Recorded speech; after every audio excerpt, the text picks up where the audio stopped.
Hello and welcome to Stories, the True and the Fictional, the variety show that revolves around one central theme: stories and the people that tell them. If you haven't done so already, hit subscribe and ring that notification bell. And hey, if you're feeling up for it, leave a comment down below, let us know you subscribed, and we will give you a shout out. We here at Stories, the True and the Fictional love giving shout outs to authors, both seasoned and new. Today we are giving a special shout out to authors Carl and Fausta Damasio from Spain. They are promoting their book, The Amulet of Ariath. Adam Walker must fulfill a prophecy to deliver an amulet to a high priestess to drive back the darkness enveloping the realm and restore balance. During his journey through Ariath, he experiences friendship, camaraderie and sorrow. He encounters creatures he had always believed were born of fantasy, such as elves, sprites and sorcerers, while he embraces his destiny. Grab a copy of The Amulet of Ariath on Amazon, or by following the link in the show notes. Hello and welcome guys to this episode of Story Chat. Today we have a wonderful guest, first time coming from South Africa, James Fouche. How are you? I'm doing very well in yourself. Going well here. Yeah, like we always do with all our guests, we like to do icebreakers. So we're going to kick straight into it. No time wasting here. Ryan, do you want to take the first one as like you always do? Yeah, sure, no problems at all. So basically, James, if you could get rid of one thing in this world, what would it be? Okay, well, I should first say that I'm known for putting my foot in my mouth. So if I do that on the show, it's really okay. I'm used to it by now. The one thing I would get rid of is politicians. I think they're hell yeah. bastards. Yep, get rid of them all. Yep, very good. We can run the country out. We can run the world ourselves. Yeah, we've got a great track record, eh? Well, I think we've got our election coming up on Saturday, which I'm really looking forward to. But yeah, so if we could get rid of them before next Saturday, so I don't have to get up early and go and vote, that'd be awesome. Yeah, I don't really have a preference either. Which politicians, the more civilized ones or the more uncivilized ones? If it's the uncivilized ones, you just put them in a stadium and just equip them or weaponize them with something, and they'll sort themselves out. The more civilized ones, well, you know, that'll take some planning, I guess. But I love it. That's probably my new favorite answer to this question, to be honest with you. Well done. All right, moving right along. What's on your bucket list? Bucket list. I would, I would really like to do the El Camino, which is a walk from France to Spain. It's quite a lengthy walk, in part because I don't walk enough, and then also in part because I read a book once about how this process works. Apparently, you've got to go hire a donkey, which is probably the most stubborn creature that you can possibly trick with. So I reckon that's a great way to know more about yourself. You get a real ass, and then you try to trek across a country. Yeah, it sounds fun, and I reckon there'll be some enlightenment at the end. And I think also El Camino is it's my namesake. You go to Santiago, which is your Saint Diego being James. So yeah, I don't know. It's something that's always been on my bucket list. That and pissing off the Eiffel Tower, but I mean, I guess that's illegal. Well, no, it is with that attitude. I mean, it's only illegal if you get caught, isn't it? No. You can't miss the bald guy. Look, I'll join you on that. You go one side, I'll go the other side. We'll see who gets caught. That's good. That sounds like a deal. Oh, I love it. All right, the next question is my favorite question of all time because I'm a big TV fan and we do judge quite harshly on this question. So in your opinion, what is the greatest sitcom ever made? And if it's not your favorite, what is your favorite? Undoubtedly, it's got to be Frasier. I'm a big Frasier fan. At the time, it was sort of competing with Friends, which, you know, it's ultra Americanized version of what was it, Couplings, the English version. So, you know, while Friends had its moments, the consistency of Frasier throughout, the writing, I mean, we still watch it now. We've watched it. We watch it once a year. We watch it with subtitles on. And as far as being a screenwriter, that the writing is superb. Can't be equaled as far as sitcoms go. We just don't have that type of writing anymore.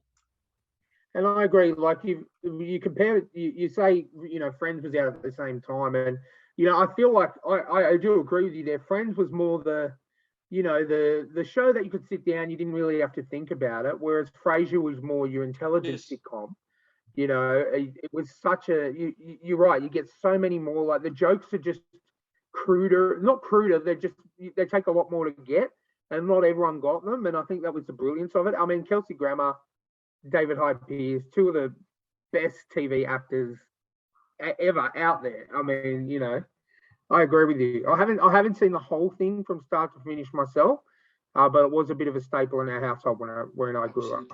It sums up a large part of my life, and I can only wait until my kids are in at an age where they can literally sit with me and just enjoy this good, classic, fantastic TV. You know.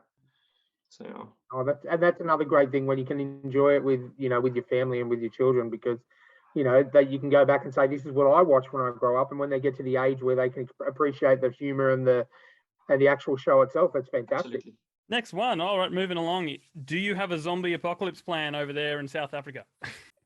Oh yeah, absolutely. Grab any nail clipper you can find and head for the mountains. That's my plan. Easy. I think that's probably the best thing you can do, because, you know, we've had a few people say that, because, you know, lots of wilderness to hide in, you know, if you're not in open city and waiting for them to come for you. Oh no. So. I tell you what, I'll rather just I'll hide any possible scent of myself. I'll go swim around in the mud, or, you know, pig manure, or whatever I have to do. But the one thing is absolutely vital. I have to have a set of nail clippers. It's come up long ago. Like if you get if you crash on a deserted island or something, you know, what's the one thing you want? People want phones, whatever, memories, photos, whatever, but never ask for a bloody pair of nail clippers. Tell you what, a couple of weeks in, you're going to want that. Oh, you're going to tell me your nails. Come on now. I'm pedantic about that. If I travel, like I don't even worry about packing a suitcase. Where's the nail clippers? All right, great, fantastic. Everything else, leave it. That's true. That's very true. Very. No, I like it. Oh man, that's good. All right, the final question on our list is another one of my favorites. So Elon Musk has just given you a call up, and he wants you to. He just invented a new electric time machine, and he wants to give you the test drive. You're the first person to check it out. You can go one place, and you can come back as well. You've got a little watch on your arm that you push the button, and it'll bring you back to exactly the point where you left. What do you do, and where do you go? Well, that's a sort of a tricky one. The sane, there will be two answers, I'm afraid. The sane answer.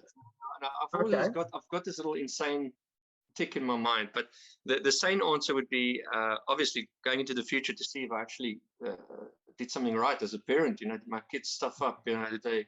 You know, do we have some bouts of jail time? You know, where did I fail? Did my kid do something wrong? Did they kill someone? Did they finally kill a politician? Did they create the next zombie apocalypse? You know, whatever. I want to see them as a parent. But the insane part of me would like to see if time travel can be altered. In other words, if I make changes in the past, will it affect the future? So then I'll just go back and kill Elon Musk and see if time travel will actually happen or not. So yeah, I've got some serious questions there. You know, if I do kill him, will I be able to come back? You know, these types of things. So I think that'll be the insane part of me. What if I go do this? So what happens? Okay, that's fair enough. But there is obviously that chance that if you do go back in time and kill Elon Musk, that the watch is going to disappear off your hand. and you may not be able to return back. Well, then I will be the one person that will know that changes in the past can be reflected in the future. No one else will know that. Then you can write a book about it. Okay. Yeah. Well, I can then also, since changes do take place after I've killed Elon Musk, I might as well just go visit myself and just give myself some advice. You know? Yeah, why not? I pretend to be like, I feel like I'm a good person, but I mean, if I got the ability to time travel and do something that'll give me a bit of coin and just get a bit of security in the future, like if I magically disappeared now and popped back and I owned a house in Sydney, I mean, you could buy in Sydney at the moment, you can buy like a 1-bedroom shack for $1.3 million. So I'd be a happy man. I think I would extort Elon Musk's invention fee. Eventually, let's say I knock off Elon Musk, and then I go tinker around with something called Bitcoin, and I see, well, maybe there's something here. I mean, might as well. Considering there's people that have invested $60 into Bitcoin and now billionaires, might be something to that. So I think that's a very good answer. All right, let's go into the main part of the chat. Look, just for our listeners, just want to tell us a little bit about you, what you do, and about your life, just in general, just to kick us off. Well, I'm a daddy to 3 kids under 7. We had 3 kids in 3 years, so we sort of sound like the South African cricket team, 3 for 3. Besides that, in my the other side of me is basically killing people. So I kill people for a living, and I capture that in books.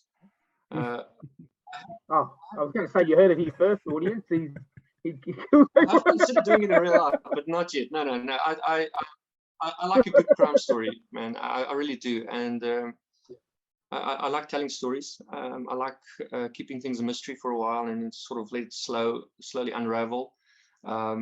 So I've got this part of me that just really wants to tell stories, and that's what I ended up doing. I obviously like telling stories to my kids. I mean, I make up this funny looking white cat that goes on a ninja mission and blah blah blah. It just keeps going. And but at the same time, afterwards I clock out as a daddy, and then I clock in as a writer, and I carefully try to plot the story out, and I try to give people some adventure and some fun. Look at how boring bloody life is. Somewhere you just want to read something, just escape for a little bit. So yeah. 100%. I couldn't agree more there. I'm the massive reading fan, and I figure it's just a unique ability just to. Sometimes I'll just get on my recliner, turn all the lights off, crack open because I do all my reading digitally most of the time. So, and just open up the Kindle and off I go and just disappear for 2 or 3 hours out after work or something like that. It's just the amazing ability when you've got a good writer that can just take you out of the world you live in at the moment. So I couldn't agree more on that. Cool. So you write screenplays and you write books. So I want to know what came first. Did you get into screenplays first, or did you get into novels first? Well, I was always tinkering with words. I mean, I'm the classic wordsmith. I mean, I also work as a copywriter, a specialist copywriter, which I'll tell you about some Australian companies that I've helped. I'll try not to name names, but I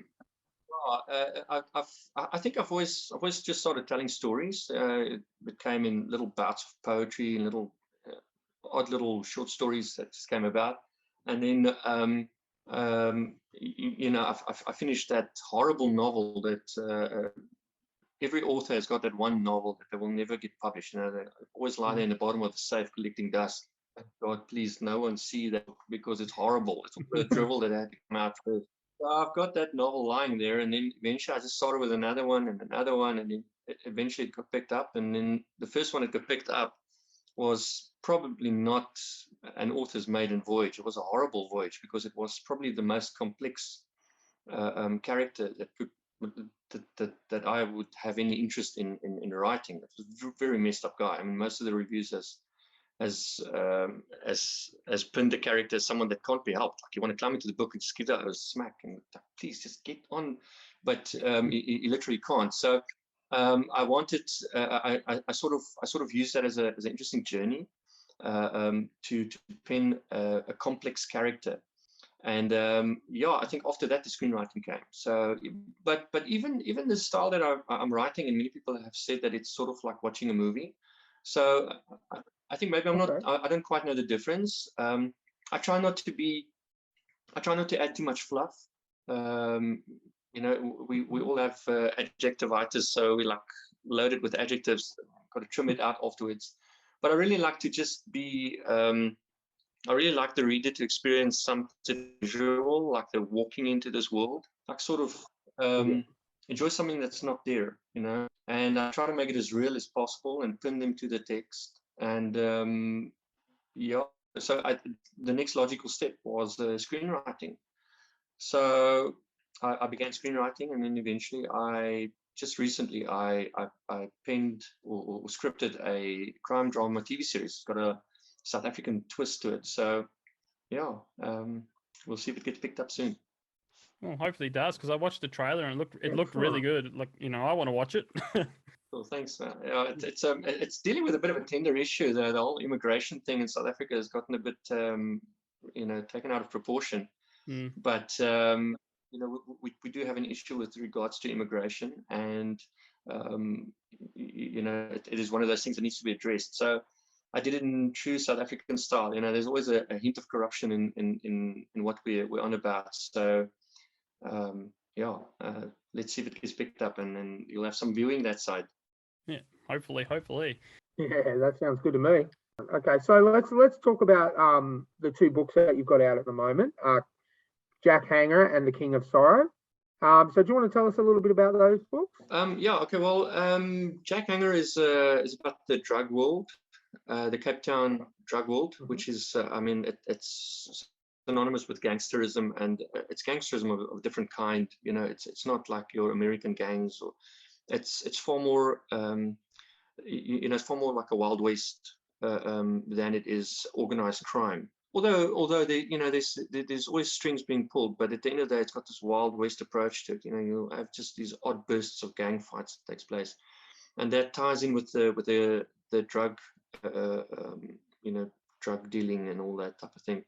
So I wanted that as a setting. I was working in Cape Town at the time as a vacuum cleaner salesman. And while I was doing that, like, you would hear gunshots in you know, just a couple of streets down the road. Like, just hear gunshots, and you know, and you duck down, and people tell you, no, don't worry, that's like 2 streets down, you know, so don't worry.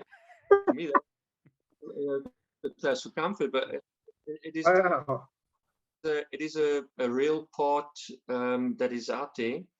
So I had the story about a guy that he was part of the drug world, and then when his brother gets killed, he's sort of drawn back into this drug world, and then he sort of meets up with an old nemesis that he tried to stop before. So it's this whole sort of unraveling of what goes on. The title obviously refers to the little butcher bird, Jackie Hangman, we call it here. It's a fiscal shrike. Actually, it's in the habit of killing things like little insects and then pinning it to the barbed wires.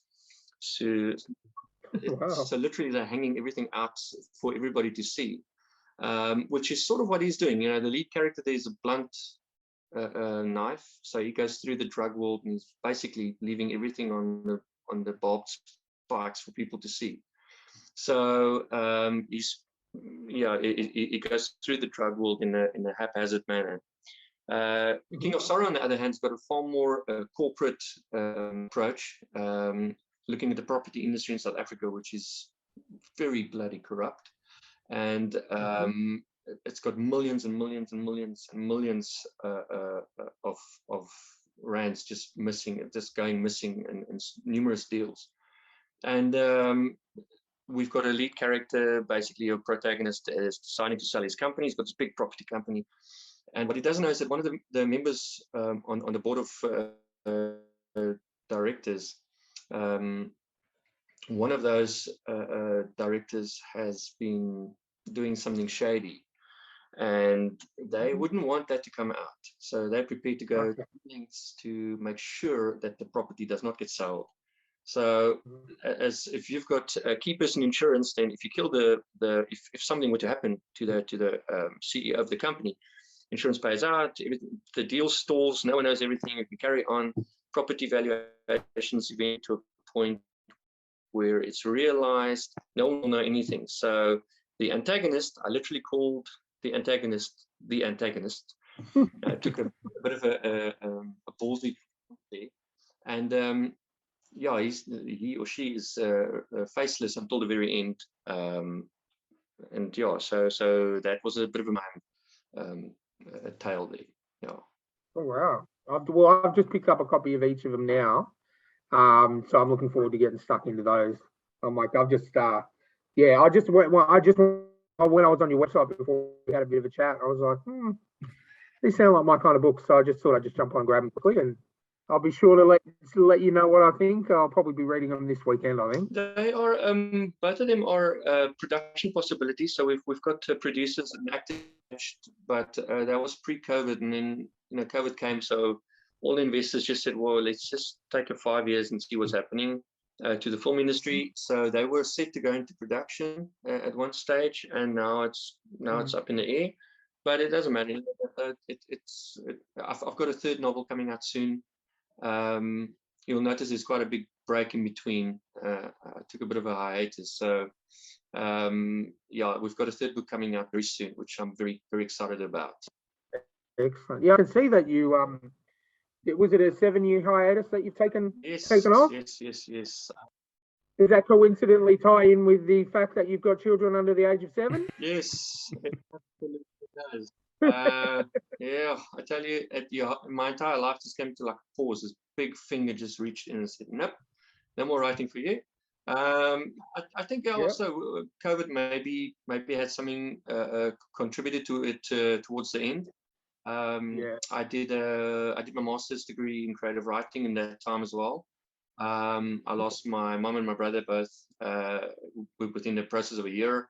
We had a massive fire. I own a little espresso bar, and we had a massive fire that came through and it like literally came up right to our coffee shop. So all of these have happened. It resulted in a 7-year chapter that just, we're okay. We can move on from it. Yeah, well, I guess. It's not nice. Like, not only did we have to go through COVID, but everything else that you went through at the same time. And I can completely understand why there was that hiatus where, unfortunately, there is more important things that need to be, you need to take that time to go through it. But, at least it's given you that time reflection. It gives, it's obviously 7 years is a long time. You're probably a different person you are when you first started writing that first book to what you are now writing that new book that's coming out soon. I'm not really sure. I already lost my hair before then, so I think physically it's going to stay this way. I need to make peace with that. It's going to stay this way until I'm finished. So yeah. Why not, Jamie? Jamie's the same thing. It must be, all good authors are bald. So there you go. I've made peace with the fact that he does not grow on brains. They only grow on muscle.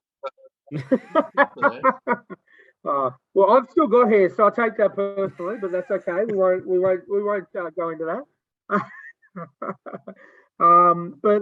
So basically, I can see you were mentioning about some partnerships that you've had with some Australian companies. Do you want to go into that a little bit? Well, I've done quite a bit of writing that side. I was a wine columnist for a while in Tasmania. Which everybody asked me about. How did you write about the wine? When you're in South Africa. Well, that's what creative writing is all about. It's the same as writing a novel. You need to be creative about it. So there were creative solutions were found, and I ended up being the wine columnist for a magazine there. But also from a conceptual copywriting point of view, what would happen is I would be called in for rebranding and relaunching and things like that. So there was I was writing for a company called Brag Dad, part of Brag Media. And I wrote a bit about being a parent, nappies, when you do potty training, all those stuff, some fun stuff you to write about. But there was also, like, for instance, a company will come to me. There was a prominent men's undergarment company had wanted to do a bit of a rebranding. So, you know, the introduction of the millennial males was that, you know, we're no longer in the corporate environment. We've changed a bit. You know, you can be in your slacks. You can be at home. It's okay to be a daddy and be at home. You know, things have changed quite a bit. You know, the whole image has changed. So they would just give me a picture, and I would have to do content based on a picture. So the picture I got was of this strapping lad in his undies, very well endowed, mind you. Made me feel a bit. But you know, just the whole male grooming. The beard was neatly trimmed, and he had this suggestive look on his face while he was peeling a banana. So, you know, I've got to look at that, and then I've got to research what South Africa, like, given their target audience. And in that sense, I would have to bridge the gap between what the company wanted and to engage with. You know, you want, what are they going to read? So, you know, that's some of the fun stuff that I had to do. So yeah, I feel like I sort of know Australia quite a bit. I've done quite a couple of jobs like that there. It's all fun, you know. You'll have to pass on, as a gay man myself, you'll have to pass on the details of that company. I'd love to do that job, I think. It would be very interesting, and I'm sure I could get a good review out of it. So, you know, I'd be happy to do that. If you're ever in the market for that again and needed an assistant, just let me know. I will do so. I might have to do some serious editing afterwards, though. I just get talking about how many bananas they used, because that bloody banana was just you know, that was the that was the peak of it. The way that banana was being peeled, it was very suggestive. But yeah, so that was sort of cheek. You know, one thing I can say, what I picked up about the Australian crowd, which is very much similar to the South African crowd, or maybe not South Africa anymore. I feel we've lost our sense of humor. But the sense of humor in Australians often absolutely amazing. You know, it's sometimes you see bursts of that still in South Africa. Like something happens, you get these stunning memes that come out, you know, just to make light of the situation. Because I mean, really, if you don't laugh, you cry. You know, so. But it occurred to me that I see a lot of that. You know, what I know growing up, the humor, the great sense of fun. I see that in Australians. And I miss that, eh? Oh, absolutely. We you know, you can't tell. Like, Jamie's my best friend, and you know, if you're really good friends with someone, you just absolutely rip the crap out of them. You know what I mean? Like, you have to have a laugh, and you know, we make fun of each other all the time, and our core little group of mates and stuff. But that's what love's about. You know what I mean? Like, we don't take anything seriously down here. We just, you know, we work hard enough, and you're exactly right. If you don't laugh, you cry. Seriously, like, especially the current climate with COVID and everything. You know, we're a group of mates that get together, you know, once a fortnight at the absolute worst. And the fact that none of us could see each other for 6 months, aside from over Zoom, it's just, you don't realize how tough it can get. And I was working from home at the same time, so I literally was only leaving my house to go grocery shopping and to the doctors.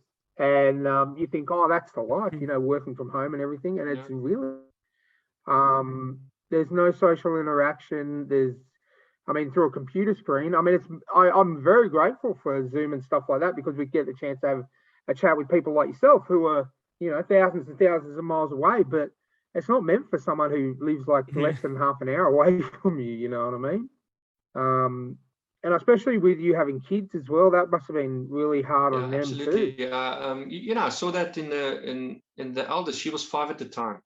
Now, our lockdowns was a bit strange. You know, it got extended quite a bit. It was like 8-9 months eventually at some point. It was a very weird setup what we had here, because there was a lot of pilfering. You know, the government coffers were all being emptied during that time. That is how we do things. Now, that's how we roll. But yeah, absolutely. My kids, you know, we're social creatures. I could see it. I could really see it. She was at a time that she was building, you know, relationships, and that put a bit of a kink in it. But I mean, you know, nothing beats a handshake, you know. Yep. can say what they want to. You know, that's how we are. We're designed as creatures of interaction. So we want to take someone's hand and say, "Hey, how are you, mate? Just, you know, how are you?" That's Exactly. it. And we really miss that. I mean, the highlight for me, and this is parenting in a nutshell, I guess, because I was on daddy duty for most of the time while my wife was working. So I took the kids back eventually to school, and the teacher says to me, "Wow, your kids like really, they went quite far, you know. Like, what did you do? How did you get them to still stay on par with everything, you know?" And I said, "Well, I don't bloody know, you know, like 9 o'clock comes and it's like white noise. I don't remember what I did." I sat and I thought about it. I spoke to my wife about it. I said, "You know what? I know what I did. I was literally from the morning till the evening fielding questions. They were asking questions and I was fielding questions. That's it. So if everyone wants to know what parenting is, it is fielding questions. That what the time I spent with them and answering their questions, being present and just asking questions was enough. It's all that I needed." So yeah. But essentially, they miss their friends. I miss my friends. You know, the odd social gathering was missing. You know, wine is only as good as the first glass if you're drinking it on your own. You know, wine gets better. There's more people involved. Yeah. You know. Yeah. I agree. And the fact that, you know, one of my best friends who's a writer as well, literally lived 5 minutes away from me, and I couldn't just pop in. You know what I mean? Like it was a crazy world we lived in. But hopefully, and I hate to sound like every politician in the world at the moment, but hopefully we're on the way out. And, you know, Careful with that politician's hat. Be careful. Remember what I just look. I just want things to, you know, where I'm in here in Australia, we don't have to wear masks anymore. You know, the limits on people are sort of, it dwindles off now. You know, my job still is a bit cautious. We work in the office 3 days a week and work from home 2 days. So, but yeah, I honestly, you know, hopefully we can get back to the stage where we were, where, you know, you can go around your mate's house every, you know, once a weekend and hang out. And you know, Australia especially, you know, they build our tourism around mateship, but that's truly what it is. You know what I mean? Like, you just, it was I think, Jamie, correct me if I'm wrong, but I think we had about a 9-month lockdown as well, didn't we? Oh, it was pretty big. The second lockdown was hardcore. I think it was at least 4 months or something. Yeah, and it's just, yeah, it's crazy time. But I suppose it's something that's not what we're not here. This is not the COVID podcast. We're not here to talk about COVID. We're here to talk about you, James. So your movie and TV projects. I understand you're working on something called Crossing Borders at the moment. Well, that's a TV series that I got so annoyed with some of the characters that you get on TV. There's a couple of good ones, but I mean, for the most of them, they it's like as if they are trying very hard to push complex characters. Now, I give a lot of writing workshops about developing characters and especially incorporating a theme into your writing, because it just makes sense. That's what writing is all about. You know, some of the classic authors that was hit those markers very well. So I conceived this character, or birthed this character, whichever way you want to look at it, and it was a character, a guy that just does his job. He clocks in and he clocks out. There's no, you know, like I won't say like a Jack Reacher, because Reacher extends to a bit more of a fictional, a more excessively fictional character. You know, where he does things that, you know, is beyond other people's control, without any consequences. But my character still, you know, he follows the rules. There's consequences to his actions, which makes him relatable and you know, human at least. This guy just called to me. I ended up taking notes. You know, I spend a lot of time with the characters. You know, they're born inside my mind, which is a concept for people to understand. You know, if I'm writing someone that's a 60-year-old character, then I have known that person 60 years. You know, even though I'm not 60 years old, I've known that person for 60 years because I've given birth to that character, and I've known them intimately, more intimately than I know my wife. So, you know, that people don't understand that it's impossible to grasp that thing about a character. So this character kept introducing himself to me. We spoke, we got something going there. And eventually, before long, this character just sort of stepped out on the page. I kept making notes, and then the one day I was in a coffee shop, and I've been telling my wife, you know, I share all these characters with my wife. She thinks I'm nuts. And this guy came in, and I looked at this guy and I said to her, that's him, that's the character. And she was just like totally sold on it as well. And so this guy's got no acting experience, really. And I just went to him, I said to him, listen, you're going to be in this TV series. Like, I've got this idea. So I continued to write the character. I sort of, we were spitballing it a little bit. I showed him some of the things. And he said, oh, you know, James, you sort of, your excitement is rubbing off on me. You know, I'm interested. I met a director, got everybody on board. We created this whole package. I conceived about 3 seasons worth of content at about 8 episodes each. Nice. And I wrote each one like a novel. So it's 8 episodes. Now, 8 episodes, as far as episodic narrative goes, it feels like it's a novel.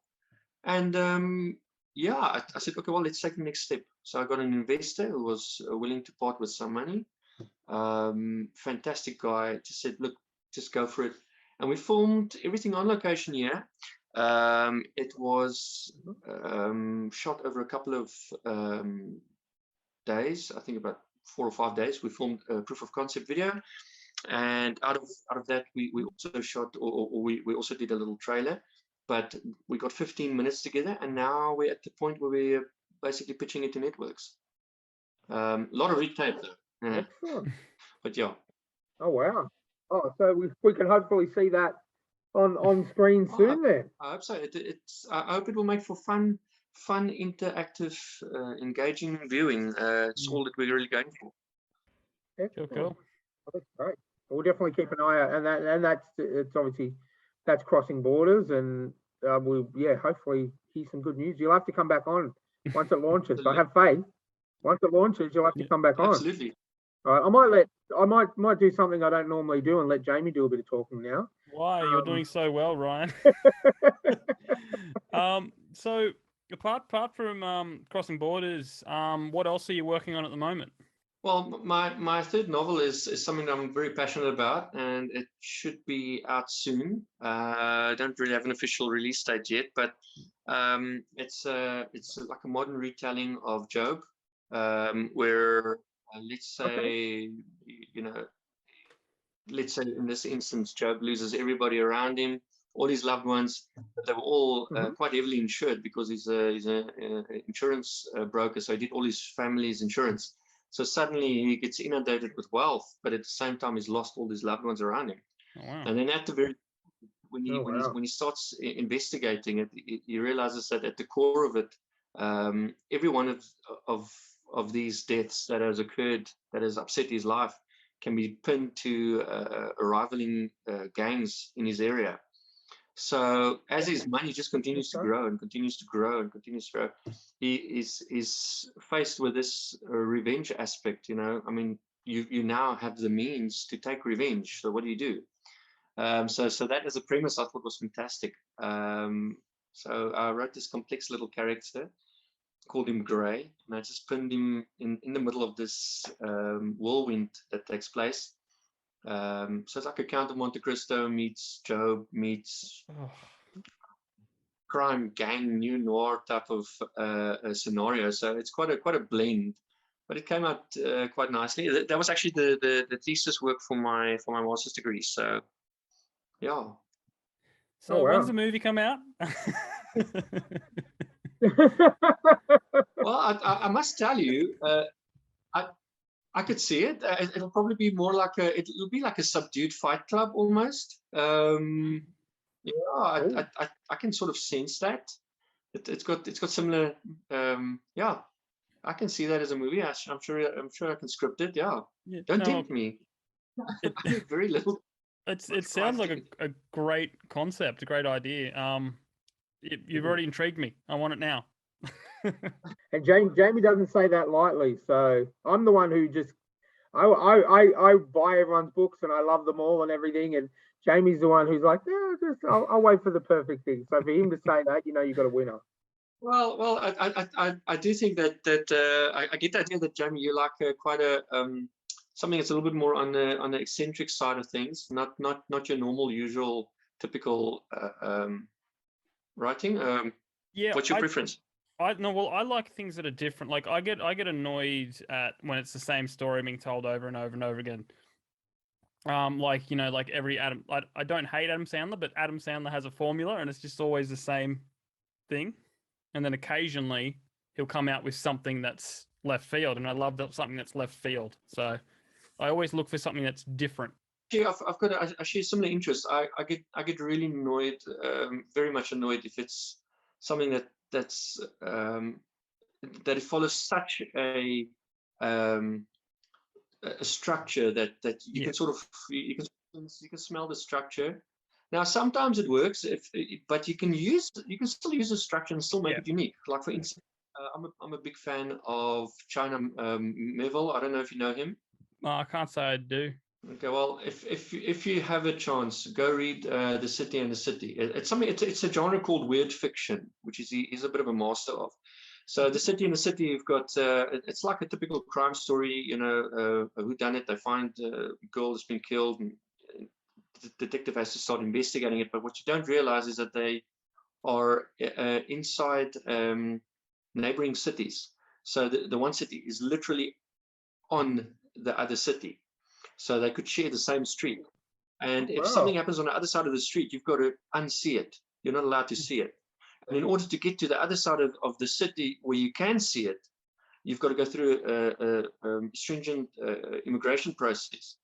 So this detective discovers that the girl that was killed, she is a citizen of the other city. And she was somehow taken across borders through immigration. So his investigation becomes very tricky. So that is a concept of what I would call weird fiction, because it really challenges the boundaries. It still follows the structure that would work, but it's got something about. So, like for instance, in my first novel, in Jack Hanger, you've got a character that's got a brain injury, so he's got memory loss. He remembers in scenes, and at the same time, he sees things that could be his brain playing with him. He's a little bit off, if I can say that. He's got some consequences of the accident, which sort of hints at a weird fiction as well. At the time, I didn't know that is what I was writing. It's just I wanted to challenge the norm. I wanted to challenge conventional narrative. I wanted something different. I wanted flawed characters. I wanted meat to sink my teeth into. I wanted people that I can actually enjoy. So yeah, I do share your view there, Jamie. I do agree. Yeah.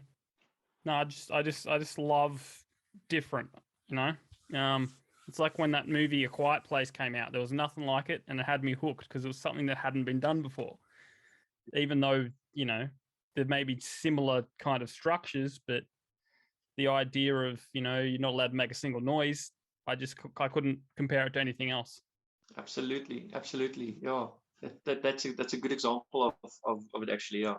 Cool. Well, just before we let you go, do you just want to tell us where we can find more about you, your social media, your website, anything you want to plug? The floor is yours. All right. Well, I must say I neglect my socials a bit. Well, I try not to, but I do. I normally on Instagram and Facebook I'm under James Fouche Writes. That's my little handle. Website is very easy. It's jamesfouche.com. And yeah, I have got book number 3 and 4 on the way. So yeah, I love engaging readers, and I'm very approachable. I love it when people contact me, chat, about my books, characters, and also in my workshops. I try to engage with aspiring writers. I'm very passionate about getting people reading and writing. I wrote a course for a university in Singapore not too long ago, a creative writing course. And since then, I've always been engaging with writers. I realized there's a lot of aspiring writers that just get kicked down. And I love going around and picking those guys up and just saying, come on, man, you've got a story there. Everybody's got a story, man. Just pin it down and get it out there. As best you can, just make it engaging. So, yeah, but I love engaging with people. Yeah. Cool. Excellent. Well, we'll put a link to all your socials in the video too, in the show notes, and also your website, which is where I found your books. The links, you've got links to your books on the website, which takes you through to Amazon, and you can buy them in print and Kindle version. So we'll definitely put a link up for that, so we can get some more eyes on the books as well. Awesome. I would appreciate that. And yeah, I find myself in a strange space having to jumpstart the writing career again, which is very weird. So yeah, it's fun and games. I wonder if this was the same for Shakespeare. I've still got questions about that. Well, maybe that's what you should have done with your time machine. Free ride. Yeah. For a writer to go back and see Shakespeare, that's a bit boring. But you know what? I do understand. I mean, he was at the height of his career when he had kids, and in 7 years he just disappeared. So I do understand, but I mean, we live in a digital age where shelf space is quite a tricky thing, and it's even more tricky to convert people to ebook platform. I mean, in South Africa, we're really struggling with that. I'm thankful that I've converted. I'm now devout ebook. So, but yeah, it is tricky in South Africa to get that done. I don't think Shakespeare had to worry about that. So he just had to, finish up his 7 years and get right back and pick up the quill, and there you go. Exactly right. Wonderful. I love it. Well, thank you so much for coming on, James Fouche. Yes, thank you so much. Thank you for having me. It was an honor to be here, and you guys are awesome. So I really appreciate that. Thank you so much. No worries. And please reach out when you're ready to launch the next book. We're more than happy to have you back on and plug away and hopefully get more eyes on your book. Right. And thank you for not making me say something controversial. I always do. So thank you for that. No. If you listen to any of our old episodes, I pretty much don't care what I say. So it reins me in a little bit too. So we've done well together, I think. Awesome. All right. Good stuff. Thank you, watchers and listeners. We'll catch you next time. See you next time.